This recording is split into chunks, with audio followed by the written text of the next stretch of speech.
पिलांकु school छाड़ुले जानी रखंतु नुआ नियम।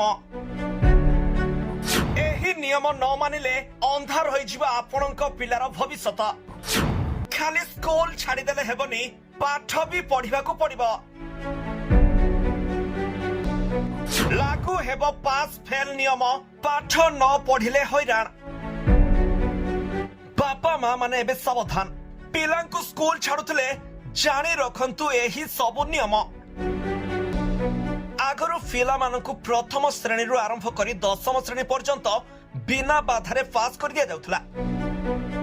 बापा माथरे पिलांकु प्रथम श्रेणी रे नाम लेखाई देले 10म श्रेणी पर्यंत किछि चिंता करबाकू पडुनथला। कारण छात्र छात्री पाठ पढ़ंतु कि न पढ़ंतु समस्तंकु किंतु ऊपर श्रेणी को छाड़ी दिया जाउथला। पिला माने परीक्षा रे फेल हेले मध्य बापा मां को चिंता करबाकू पडुनथला। किंतु सरकार एबे नुआ नियम आनिछंती। पिला मानकु बिना बाधारे पास करा जिबा फଳରେ अनेक छात्र छात्री पाठ न पढ़ी 10ମ बेलको फेल होई जाउथले। किंतु एबे पिला मानकु परिश्रम करी पाठ पढ़िबा पई सरकार चिंता करछंती। एणिकी 5ମ और 8ମ श्रेणी रे वार्षिक परीक्षा अनुष्ठित हेबो। ता सहित पास फेल रो व्यवस्था मध्य रहिछि। प्रथम रु 4th श्रेणी और 6ठ 7ମ श्रेणी पिलांकर समेटिव असेसमेंट रहिबो। मार्च मासर प्रथम सप्ताह रु परीक्षा आरंभ हेबा बेले मार्च द्वितीय सप्ताह रे परीक्षा फल घोषणा करा जिबार रहिछि। तेनु पिला मानकु एबे मन देई पाठ पढ़िबाकू पड़िबो।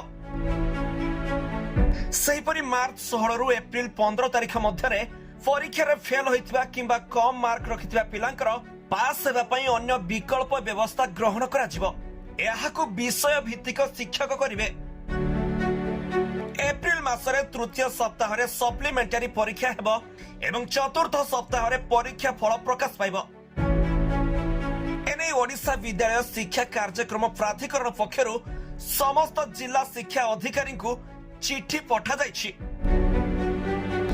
चिट्ठी अनुसार समस्त स्कूल रे मार्च 2 तारिख रे प्रश्नपत्र पहुंचिबो बोली सूचना रहिछि। तेणु बापा माँ माने सावधान होई पुओ झियो भलरे पाठ पढ़ुछंती कि नाही तदारक करंतो। Bureau report G7 Odia.